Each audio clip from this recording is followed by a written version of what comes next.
Nakulong sa selda sa Pasig City Jail si dating Bamban Tarlac Mayor Alice Guo matapos ilipat mula sa PNP Custodial Facility.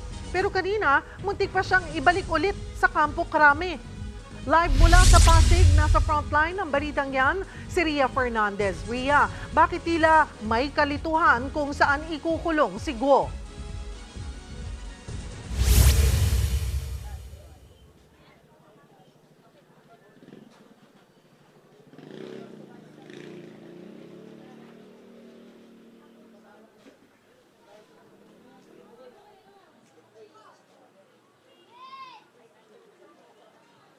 Cheryl, tama ka dyan, tila nagkaroon ng kalituhan kanina nang maglabas ng kautusan ng Pasig RTC na wag mo nang ituloy ang paglilipat kay Alice Guo dito sa Pasig City Jail dahil may nakabinbin pa nga siyang motion na manatili sa PNP Custodial Facility Center.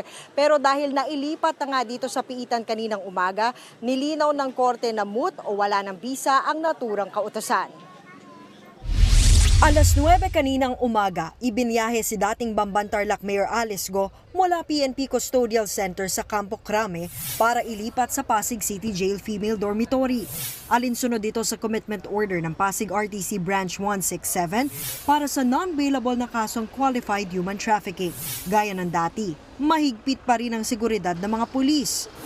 Pagpasok ni Guo ng Pasig City Jail, naka-Kevlar helmet siya at balot na balot habang pinalilibutan ng mga pulis. Pagkatapos niyan, pinasuot na siya ng dilaw na pang-inmate na t-shirt ng BJMP. Kinunan din siya ng mugshot pero binlur na ng PNP ang mukha ni Guo nang ibigay sa media ang mga litrato. Naka-face mask din ang dating alkalde sa loob ng Pasig City Jail dahil sa hinihinalang lung infection na nakita sa kanyang medical exam sa PNP General Hospital bago siya ilipat kaninang umaga.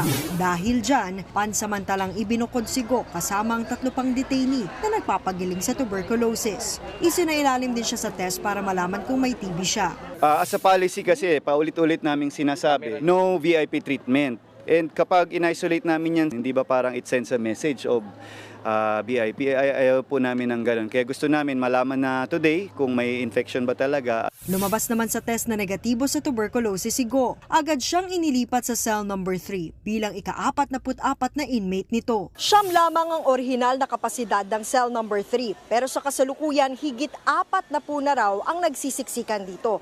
Kaya sa 10 triple deck na higaan, nasa 6 ang nagsisiksikan sa bawat kama. Ang iba, nagtitiis na lamang sa malamig na sahig. Sa gitna ng paglilipat kay Guo, bigla namang naglabas ng utos ang Pasig RTC na wag munang ituloy ang paglipat sa kanya sa Pasig City Jail. Dahil yan sa mosyon ng kanyang kampo na manatili muna siya sa PNP Custodial Center dahil sa umano'y banta sa kanyang buhay. Kasi considering we filed our urgent motion to transfer her detention to PNP Custodial because of her threats. So nakaset for hearing siya on September 27 on Friday together or simultaneous with the arraignment. That is why as of today we will be coordinating first with the authorities. Dahil inilipat na nga si Guo sa Pasig City Jail, naglabas ng panibagong desisyon ng korte kanina na moot o wala ng bisa ang kautusan na wag munang ituloy ang transfer ng dating alkalde sa nasabing piitan. Hindi na rin tuloy ang sanay hearing sa mosyon ng kampo ni Guo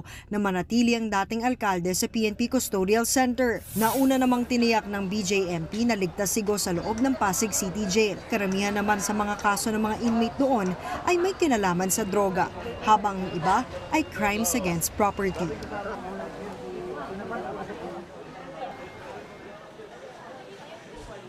Cheryl, pinahintulutan si Guo na maisama sa kanyang piitan ng ilang mga piling libro pero yung iba niyang mga gamit ay kinumpiska na at pinauuwi na sa kanyang mga abogado. Samantala, kinumpirma naman ng BJMP na dadalo bukas sa pagdinig ng Senado si Guo alinsunod sa kautusan ng korte. Cheryl?